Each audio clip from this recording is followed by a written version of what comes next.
Welcome to the Online Course Masters Show, where we learn from the best online course creators how to better create and sell our very own courses.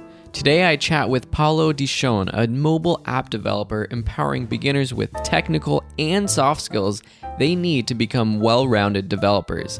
In this episode, we'll learn how he's broken into one of the toughest niches on Udemy and much more. Visit onlinecoursemasters.com for show notes to watch the video version of this episode and see an archive of all our past guests. Please subscribe on iTunes, Stitcher, or wherever you listen. Please, if you haven't done so already, leave a review for this show wherever you listen to it. Now, let's get straight to the interview.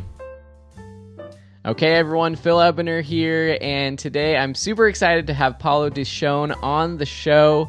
He's been a long-time listener, and he's here to inspire others with the amount of the sales and everything he's done in the past 2 years on Udemy. He's really grown a lot, so we're going to hear his entire story. So first, just welcome to the show. Thanks for being here.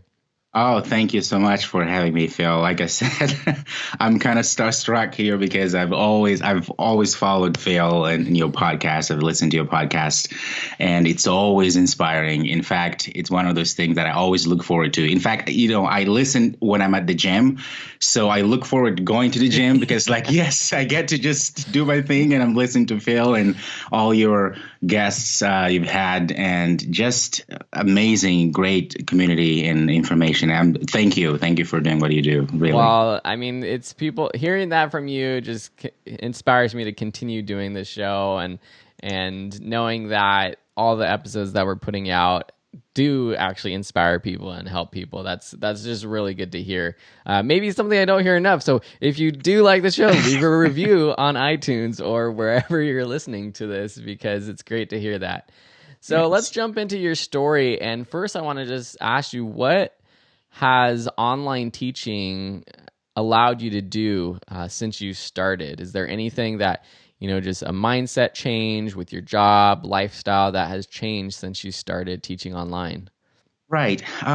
It really, it's such a good question because you hear like in internet now, people talk about, doing internet marketing and doing all these things. And then, some of them make a lot of money. They say, oh, look at me, I've made $1 million. And it's all great. But for me, I have to say, teaching actually has allowed me to be more in tune with what I really want to do.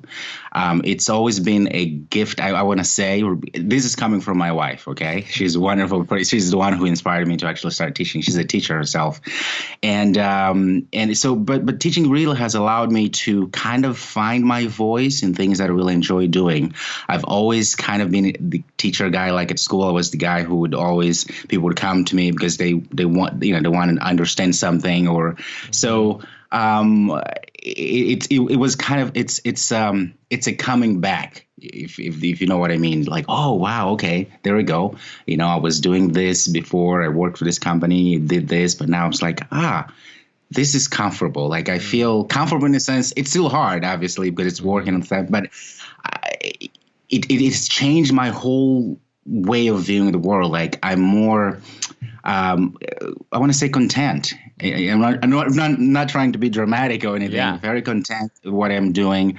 And every morning I wake up in the morning, I don't have those Sunday blues where you feel like, oh man, it's Monday. I don't know. I got to go to work. I find that I'm doing what I'm supposed to do, at least for now, and I'm happy and content with it. And it has opened a lot of doors in terms of, sharing with the world the little I know, programming in this case, but that's where I'm at. And it's changed also my mentality in terms of now I feel more like an entrepreneur and like I have to think like one. And I feel like I also, it's just so many things, so many awesome emotions. I can't even. I love that. And I think just that idea of feeling content is maybe what our whole goal in life should be or is for most people. And it's not necessarily about, making X amount of money or even reaching people around the world, which is a great thing about teaching online. But yeah, just being able to wake up on a Monday morning and feel like I'm excited to go to work or to start doing whatever I'm doing. And I feel bad for people who don't feel like that, because I know how that is, like going to bed on Sunday and feeling stressed about the next day. And since I have done this, I feel the same way. It's like every Monday I'm excited to be like, oh, what am I working on today? Right. So that's just awesome. And I think people listening will hopefully be inspired by that. So tell us a little bit more about your background. For me, I don't really know much about your background and what you were doing before teaching online. Well, it depends on how far you want to go, but I won't bore you with a lot of details. Well, I'll just go, if you don't mind, I'll just go tell you a little bit of my background in terms of where I'm from and all that stuff. So, because I'm sure people are listening to this, they'll say, well, this guy has an accent, right? So, and they're wondering, I wonder what this guy. But anyway, I'm from Mozambique originally. So, and I usually tell people Mozambique because, because most people say, well, where is this Mozambique place, right? So I usually tell people that if you think of the Madagascar movie, so in Southern Africa, you have Madagascar. Right across Madagascar, you'll see Mozambique. If you keep going, you'll hit Mozambique. And like, oh, okay, so there we go, right? Yeah, and luckily most people know where Madagascar is now. Exactly. Right. When I first got to it was... I think the year was when Madagascar movie came out, so I used that as the point to get people to know exactly, because people was like, "Oh, Madagascar," so it worked, And so when I was 16 years old, I had this amazing opportunity to come to the United States as an exchange student. Mm-hmm. So there was this family who decided that they wanted to host me for a year. So I lived in Montana, actually. So try to think. Mozambique, an African country where we don't have snow, it's really hot, and straight to Montana, Helena, Montana, for a year. It was an amazing experience. I didn't know a word in English. It was literally say, okay, you're here. So this is your high school. Monday you have biology and math. It all is going to be in English. So, but it was amazing. I really enjoyed it. So fast forward, and then I went back to Mozambique when the year was up. And in 2005, I returned to the United States for college, and I've been here since. And then, so to your question again, what was I doing before Udemy? I went to school. I did computer science, and then I worked for a business in town here in Washington State. Spokane, that's the city of this beautiful Spokane, and worked there for about 2-3 years total, and then got laid off. But what I was doing there, I was doing programming, really, just web development, app development, all that, and got laid off. And that's when something switched in my mind, because I was like, this feels not good, right? So I was kind of forced into entrepreneurship, but I've always been an entrepreneur. So that kind of was a good excuse to, say, you know what, I'm going to try on my own. In fact, my wife at the time, she was the one who encouraged me. She was like, maybe you should just go and do your own thing, because you've always talked about it, and maybe this is time. We had and just gotten there. What year was this? That was in 2012. Okay. Right. And it's so funny because that was the same year that we had got married. No, 2013. That's when I was got laid off. So it was like not even a year. Yeah, when that happened. So you can see the panic. And it's funny also, we were actually, when I got the call from my boss, we were actually going to Seattle on vacation. So it was more of like, are you driving? I said, yes. Where are you going? I said, you know where I'm going? Because, I asked you, I was just like, but when you get there, just call me. Because, and of course, I'm in the middle, of the road, and I'm thinking all the way to Seattle. I'm thinking, something is not right. Yeah. Sure enough, I got there, and my boss was like, something happened to our company. We're laying off about 75% of people, and you're one of them at the hotel. Just like, okay, But so the next 3 days later, because I was staying there with my wife about 3 days, and had to come back, of course, and then go to the office and get my stuff, But it was one of those things. It's like, wow. Okay.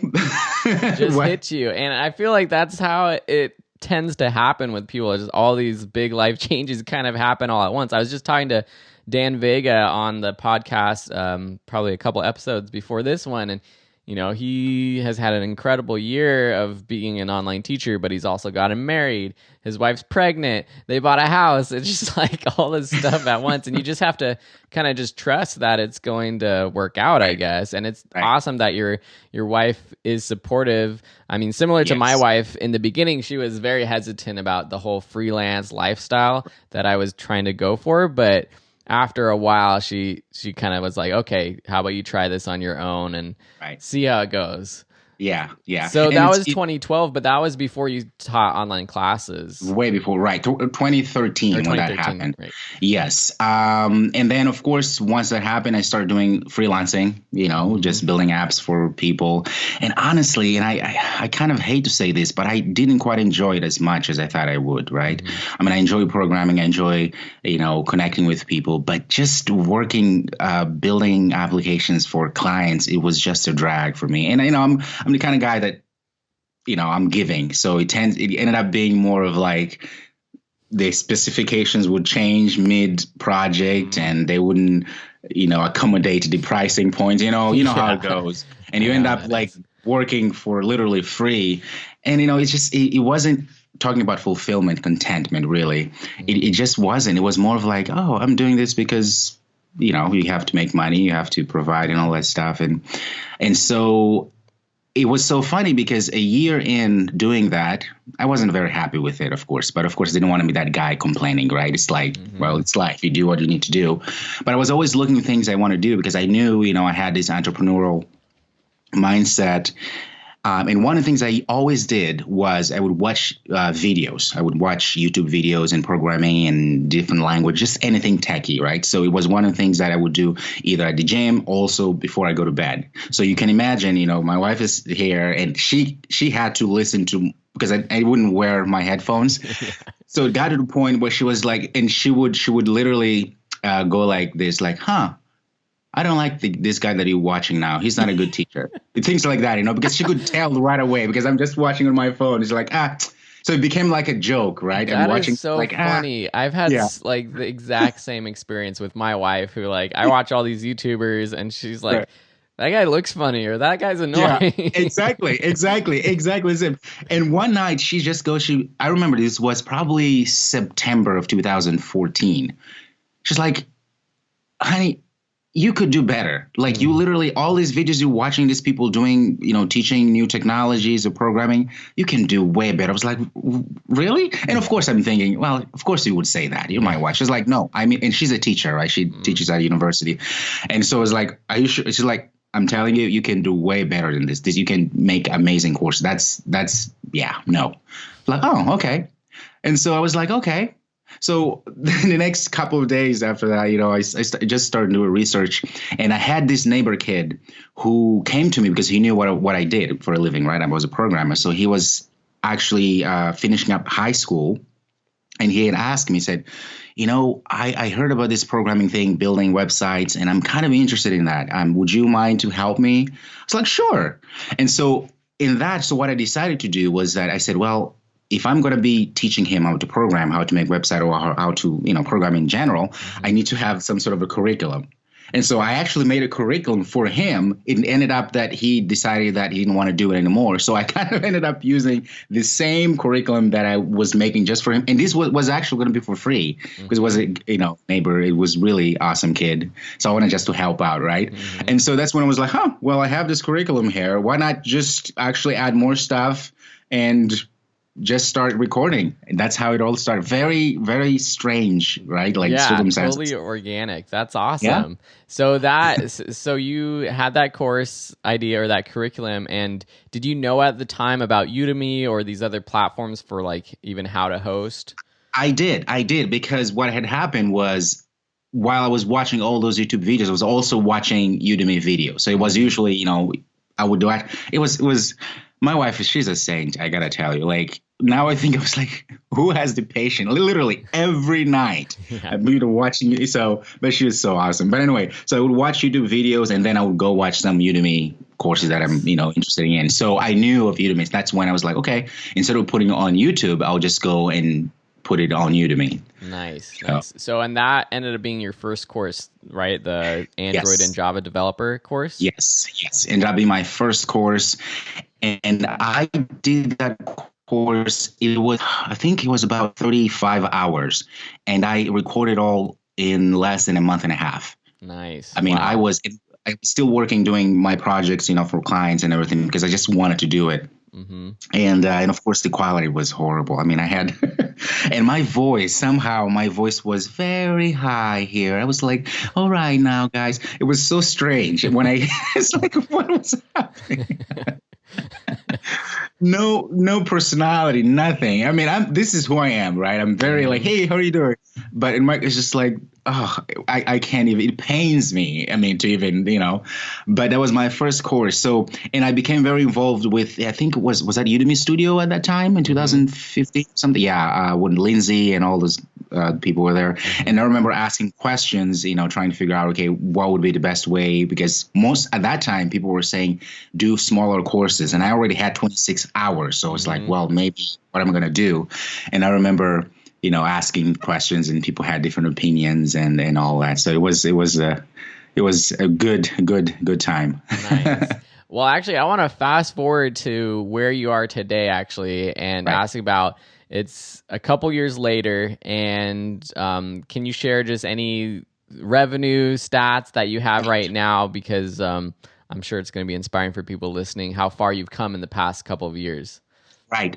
This is my current revenue. Also, keep in mind that I had, well, in some of my courses, especially that first one, I had a co-instructor, a wonderful person, good friend of mine, and so the revenue, I would say about most of that this revenue that I'm going to tell you about is just on that one course. Mm-hmm. So for those 2 years, on my side, just for my share was about 64,000, close to 65,000.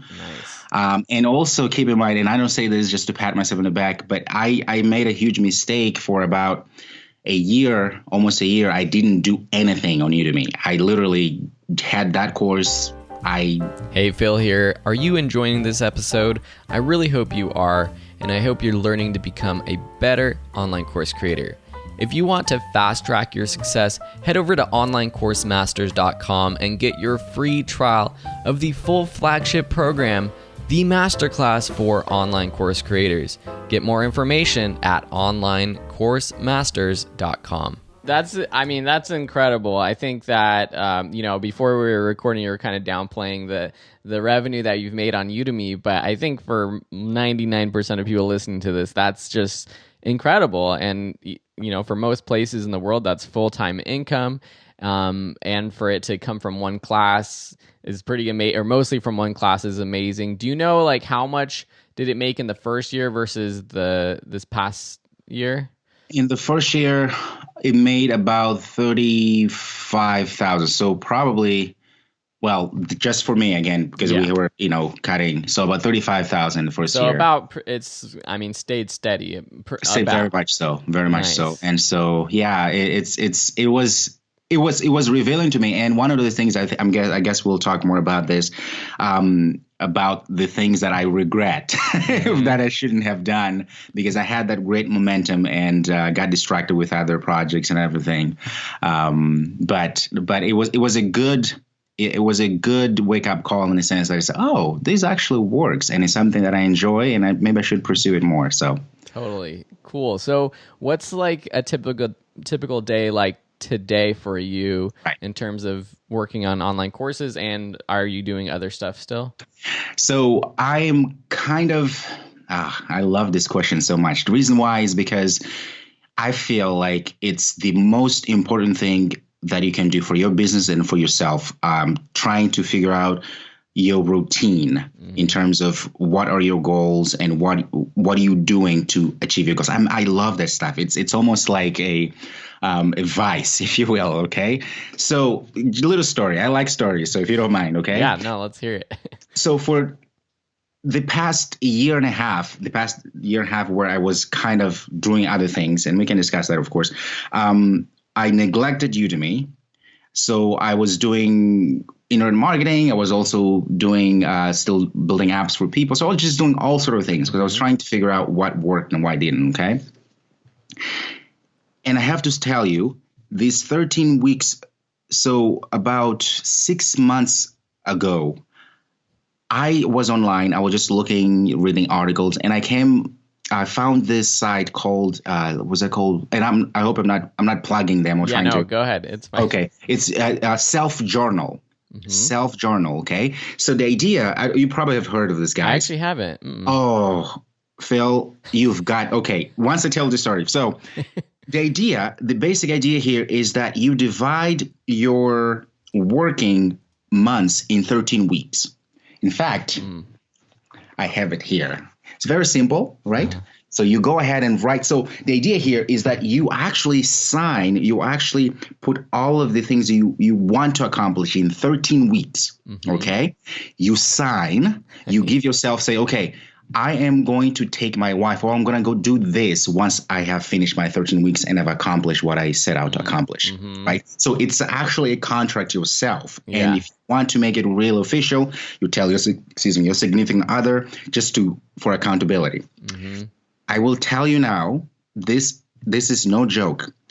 I was able to accomplish in 13 weeks. This is a new one. I have the old one that I use for my 13. I was able to create 3 courses in 13 weeks, which would take me about 6 to 7 or 8 months usually to create that.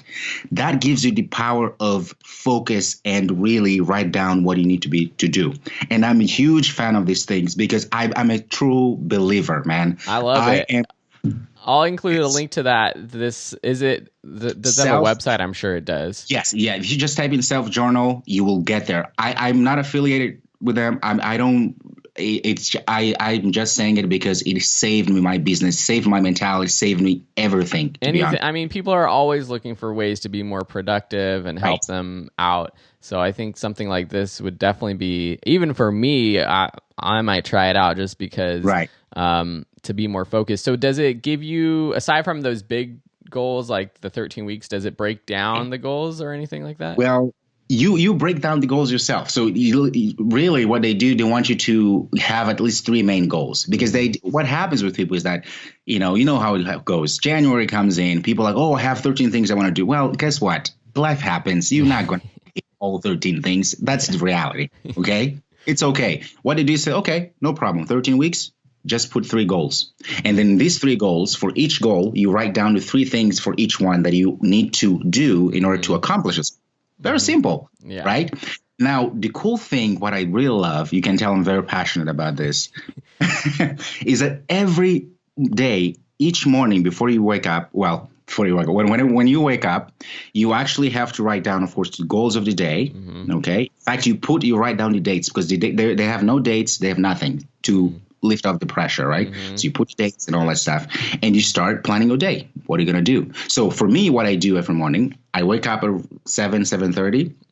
Before I do anything, I drink water, and I sit down for about 20 minutes, and I go through what I'm supposed to do that day, right? Referring back to my biggest goal, right? What is that big thing that I'm going to be accomplishing in 15 weeks? And once the place where you put all of your goals, the things you're going to be doing on that day, at the bottom there is what they call the what are you grateful for? Now, what this does, simple, right? Because now what this is doing is that even if you feel like overwhelmed, like, oh man, I'm not doing anything or something, I'm not really moving forward as I want, but there's always something that you're grateful for. Yeah. So that is just cleansing your mentality into thinking like you're always winning, because even if you're not getting certain things done or things are not really working the way you want them to work, there's something all of us, we have something, at least one thing, right? So now by writing these things down, what happens? You feel like, oh, okay, I'm moving forward, right? I'm grateful for this, and that. And then you go through it. by the end of the day, the cool thing is at the end of the day, there is also another section that says, for instance, what have you done today? What makes you, proud of what you've done and all this. So kind of like overview of your day, thinking of you if you were able to hit your goals and all that stuff. And again, you put the things that you're grateful, things that you hit, and things like so. You see, so you start with being grateful, you end with being grateful. Yeah. It's The perfect way to start and end your day. And I think just having I'm like, most people or a lot of people are probably like me, like, oh yeah, well, I'll just do that on my own. Like, I'll just write it down on a Google Doc or something, but that's not going to happen. So having that actual journal is really, really cool. It looks like it was like a Kickstarter at the start. It was a Kickstarter, yes. And cool. You can also, I think Amazon, they have their website. It's nice. Well, I love that. So that's kind of the best way that you found to organize your day. Yes. So how about like take this 13-week period we're doing right now? What are some of your goals, and like what are the actual things you're doing each day to make sure you're achieving that goal? So I'm a little bit aggressive with my goals, because my idea is if I say I want to do 10 things or I want to get 10 lectures a day, I usually say I want to do 20 lectures. I know it's a little bit extreme, but that kind of pushes me. Mm-hmm. And so for me right now, for my goals is that I want to create at least, for this month, November and December and January, for each month until leading up to the end of 13 weeks, which is going to be like 3 months or so, right? Mm-hmm. I want to at least have 3 courses. So I want to have 3 courses in three months. So each month I'm going to put together a course. And my courses are not small. My courses are 25 to 35 hours. So you can imagine. Yeah, that's a lot of work. With your courses, they're all about kind of programming, computer stuff. Yes, stuff, yes. Stuff that I don't really understand, and I wish I could teach myself. A lot of people would love to be able to teach that kind of thing, or maybe they are developers and they would want to teach. How do you even start outlining or creating a 26-hour course? Are you outlining individual lessons or sections, or are you just kind of putting out the basic outline and then just going for it? How does that work for you? Well, I've been experimenting before. It was actually a go. I would literally just write down and say, section 1, I want to talk about this. I want to make this app. So the idea, what I found that works for me is to teach something and then create an app according to what you've just learned. So it gives you some sort of a final project for each section per se. And it worked fine, but then I was reading articles online and talking to other people, and I wanted to improve my production process. So I've tried on my latest 2 courses I did, I tried to outline everything. It helped a lot in terms of knowing exactly what is that I need to teach and avoiding the rambling, in the middle as you teach, right? But also I noticed that what it didn't really allow me to be a little bit more flexible. What I mean by that is that because, I could be doing my lectures, I am teaching my lectures, I'm recording them, and then I realize, there's something I should have taught before. I went into this topic. Now, because I'm following of course I can go and change it, but mentally, because I'm following something that I've written down, it's another mental thing that I have to go to think about. Then I'm going to be breaking this stride, if you will, right? Yeah. And so it just gave me a little bit of constraints, if you will, having to outline everything. So now instead of going to really details, so what I do, very simple, I literally have a piece of paper and I put down squares like this. So I put motivation at the top, meaning what is motivation of this section, is to build, let's say, a blog app. Okay, what do people need to know in order to build that blog app? This and this and this, right? 3 or 4 or 5 points that then I need to teach them. And then I use that and I go for it. Yeah. And it's been working well for me. I mean, your reviews are amazing. All Oh, around 4.5 on Udemy, which I'd say is, exactly where you want to be. It's really hard to get much higher than that. So thank you. so that's awesome. I see. So you started with that one course that did really well as your best-selling course. I guess, what have you learned since launching all of your other courses since then? Which I see you have six more courses. What have you learned about like what's working, what's not working in terms of picking topics, in terms of promoting those courses to your audience? Yeah, what have you learned? Well, first of all, the main thing that I learned is that when things are working, you get the momentum. Do not break it. Just keep going. Like we talked earlier, that I had that almost a year in between where I just ignored Udemy because I thought, I can find something better. Yeah. Well, no, I was wrong. Um, and one of the things that I that helped me at least get the results I wanted, it's very simple, which is consistency and actually embrace what I'm doing. And I understand most people, you have other gigs, you're trying to survive. I totally get that, but at the moment I decided that I'm going to take this more seriously, meaning, in fact, this is pretty much, I want to say 98% of my time, this is all I do. I just focus on Udemy. So I gave myself another year and a half where I will just literally, all I will do is Udemy. And it's so funny, we talked about those 13 weeks, right? Mm-hmm. I've been so productive and results have shown themselves because, more sales, more students, more satisfaction and all this stuff. And so it's consistency. It's really and deciding, say, you know what, I'm going to really do this, not just half, say, oh, well, no, it doesn't work because you are dividing your attention. Mm-hmm. And honestly, dividing your attention doesn't really help. No, and I totally get that but it's hard because we're told, oh, well, you need your YouTube channel, you need your website, your email list. Oh, you need to build multiple streams of income. But I've also had that sort of, when I'm most successful, it's like, oh, just have to stick with what's working. And Udemy's working, so stick with Udemy. But what do you say to people who are like, well, you never know what's going to happen to Udemy, so what are you doing outside of Udemy to make sure that you are building a sustainable business for the long term?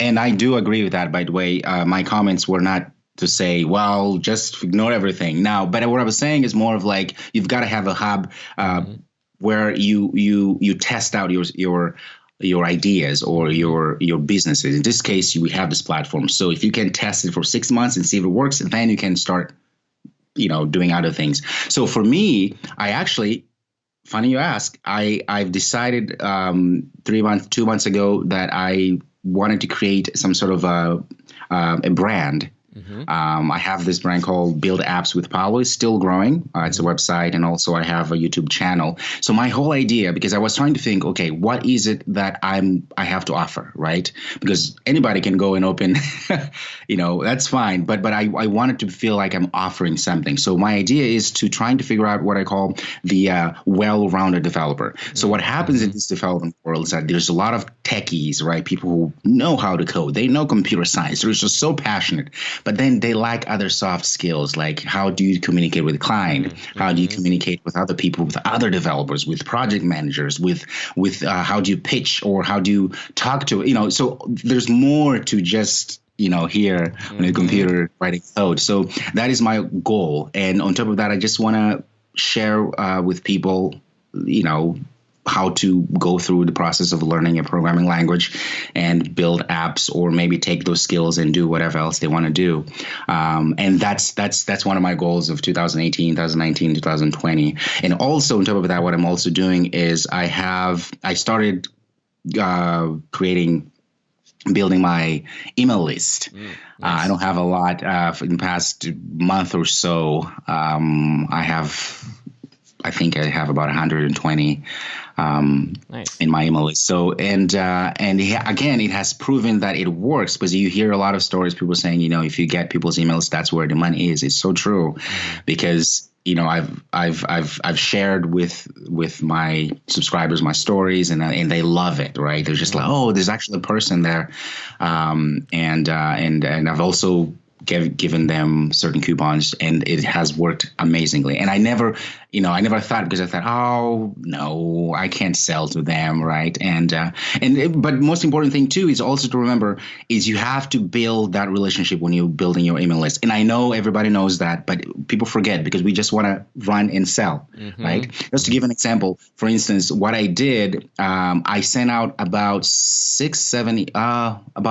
emails before I even ask for anything, right? So I'm telling them my story. I'm telling them what I'm all about, which is, being genuine as possible, right? Because it's like, this is my goal. I want to just to share my stories and try to minimize this anxiety of people trying to learn how to program. That's really the biggest problem. And so that's great. Yeah. And is that an automated sequence that you're sending out to people? Yes. Nice. It's an automated. There's still work to do. I know if you were to go into that, you'll say, oh, Paulo. No, I mean, I'm still learning all this stuff myself, I feel like. So I'm still getting, I feel like I need to do better. But I think that's an important lesson for people, is that building that audience off of Udemy or whatever platform you're selling on is important, because you're giving people an opportunity to connect with you at a deeper level, which on Udemy is just kind of hard. There's just too many distractions.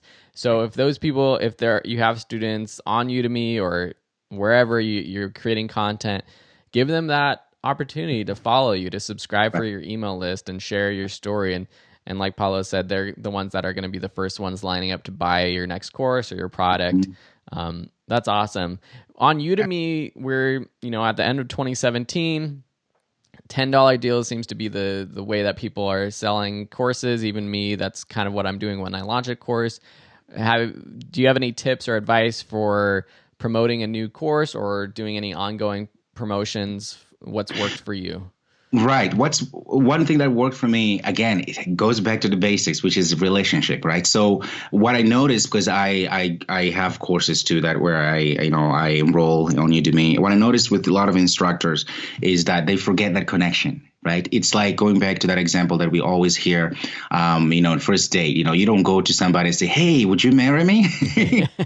It doesn't work like that. Even it's not going to work, right? And so I see a lot of instructors, they start getting students and they don't send any other announcements, like educational ones, and all of a sudden it's like, hey, this is my course, buy it. Of course, most students will buy on Udemy because it's cheap and all this stuff. But what I started doing is, again, create that relationship. So I force myself, and I enjoy this. I like writing stories, what's going on with my day, or what I'm thinking to do next, or is there anything I can do to help you now, things like that. So what happens is that people say, oh, you actually care about me, right? Which is true. I do care. So what I do is I actually send messages or emails, educational messages, emails, where I tell stories, and I add something of value, right? So if I know most of them are struggling with certain topic, I try to help out.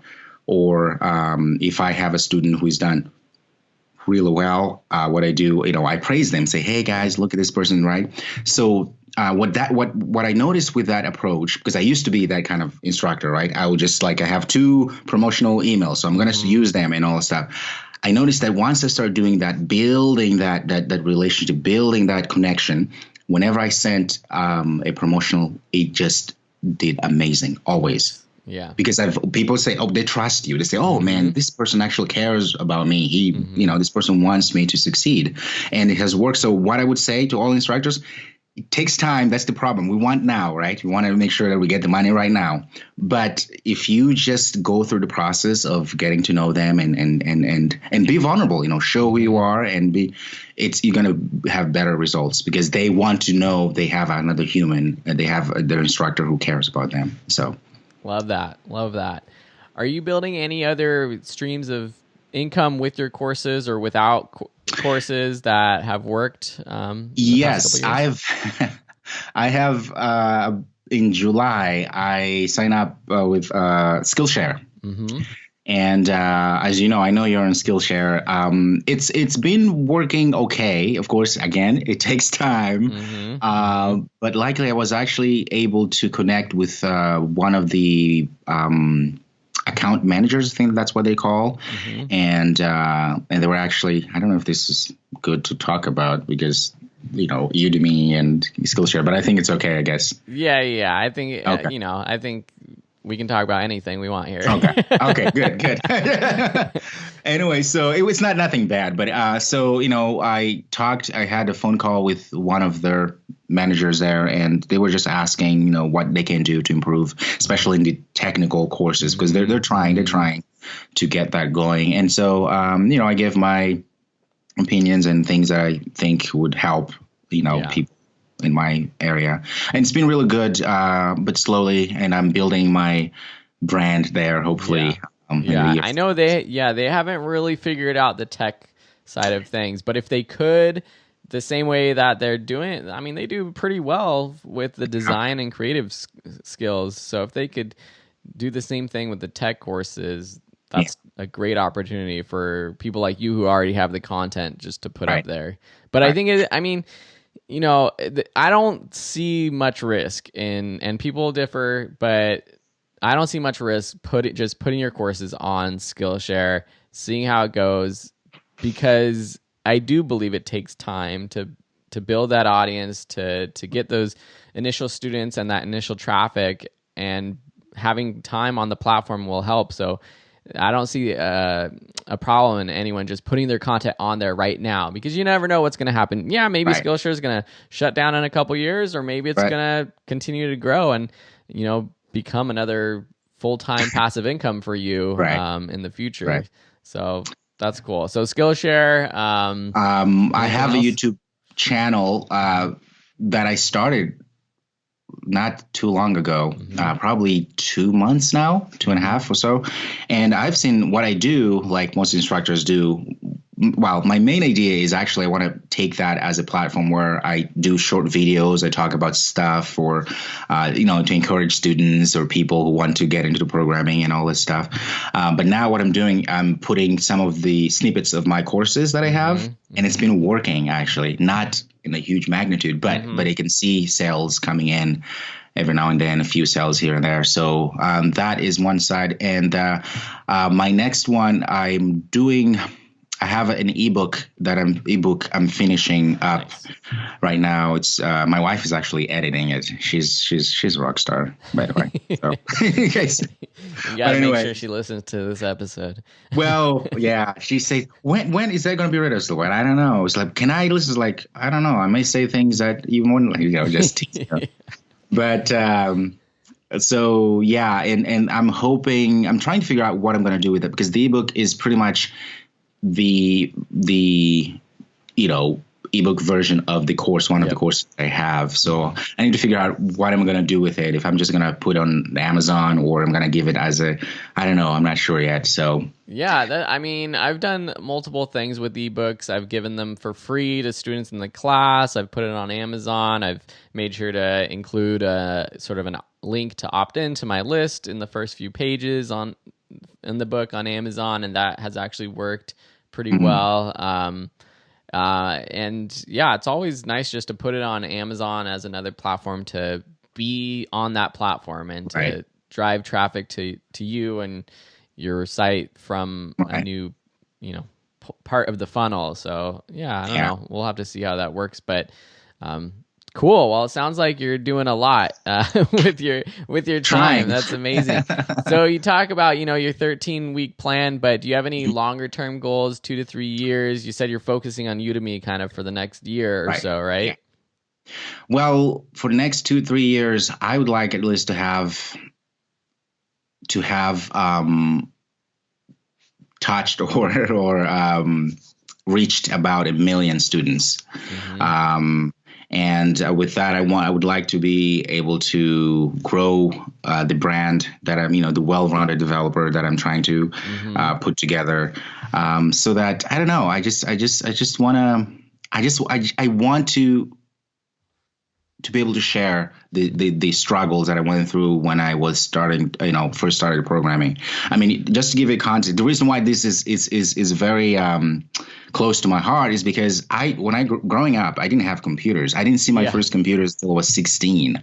Wow. Right. So in a way, for me, it's like I do remember how it feels like to be in a place where it's like, oh man, I have no idea what this. First of all, the language part of thing, culturally speaking, and so I'm trying to channel those difficulties that people go through when they start to want to learn programming. I mean, it's intimidating because it's hard, right? Yeah.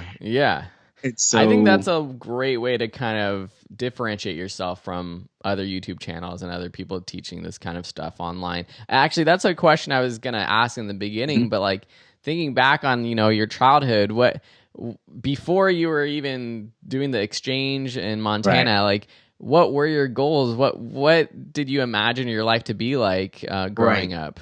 I want to be a doctor. Okay. I always wanted to be a doctor. It's so funny. We can do this for another 20 hours. But when I was a kid, I've always wanted to be a doctor. And I remember, so when I came back to the States as not as an exchange student, but for college, I actually went to, for the first 2 years, I went to a community college, right? So to get my credits and all this, and then transfer. And I still, all those 2 years, I'm going to be a doctor and all that stuff. But one summer, I think it was the summer before I was done, and then I was going to be transferring to a 4-year school. I remember I went to the library, and I always liked challenges, right? So I went to the library and I was looking at books about careers, right? So I looked at one, they were talking about accountants and all these things. I mean, of course, it was like, I'm just going to look, but of course I'm going to be a doctor. I'm going to go do medical medicine. But then I was going through, and then I saw computer science. I had no idea. It's like CS. What is this thing, right? And so I kid you not, this is my life, okay? And so I took that book and I went to the computer, one of those labs they have in a lot of libraries. Yeah. And so I typed, I did some research, CS, computer science, and I started looking. They start talking about programming, Java, C++, and I had no idea. And so I was like, what is this? So I went back to the books and I went and found, trying to find a programming book. So I found this C++ book. I opened it. It made no sense. I said, I want to learn this, because this makes no sense. Nobody in their right mind would ever do such thing. But of course, I'm that kind of guy, right? So that's how it all started. It wasn't like I was saying, I'm going to study computers. Nope. All I wanted to do was computer science. I'm sorry, I was being a doctor at medical school. But then I just realized, nope, I'm going to shift, and I want to learn something that is difficult, and I have no idea how to do it. So cool. Well, I'm sure you would have been a great doctor, but it seems like you pivoted the right way, and you're able to build relationships still and help people, and ultimately make the world a better place.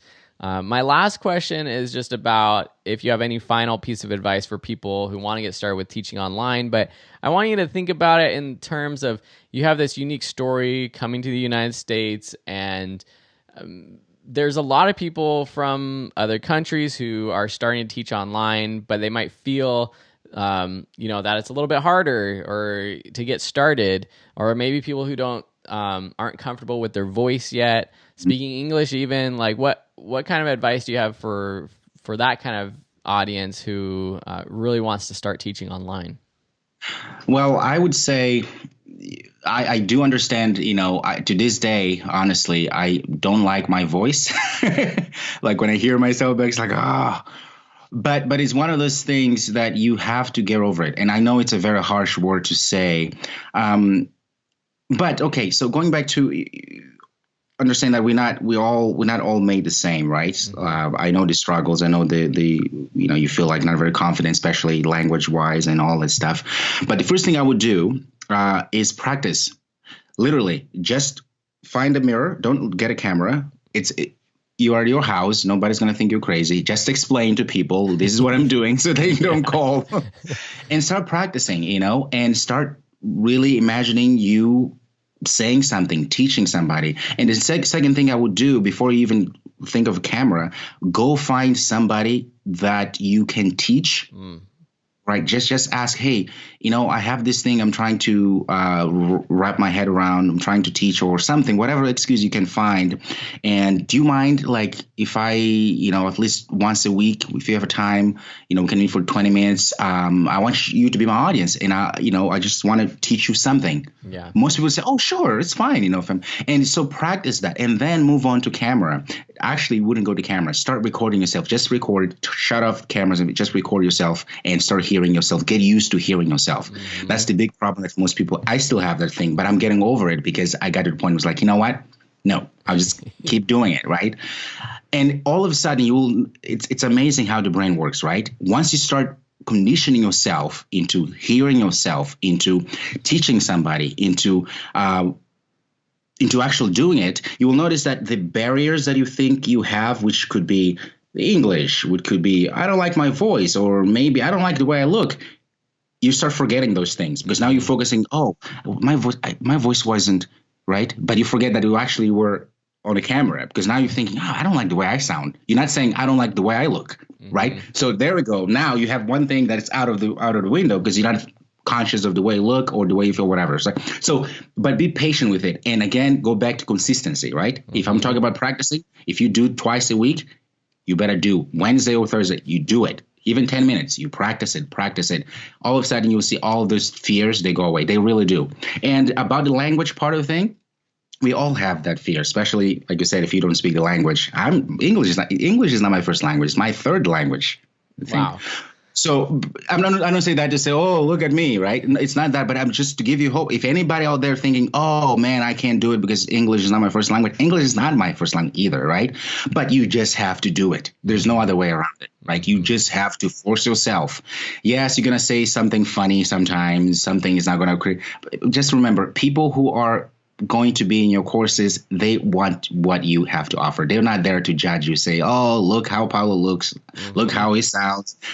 They don't really care. As long as you are intentional in your message and you're kind and you really show that you really like what you're doing or you want to help them, that's all. That's all you need to do. So be consistent, practice, and it's going to be fine. I love that. I love that specifically about practicing beforehand and finding someone to, practice in front of. That's just going to help you learn how to teach, and they're going to probably ask you questions about things that maybe you would have missed. And I think I haven't actually heard that from someone yet on the podcast. So that's a really good piece of advice that everyone should do when they get started.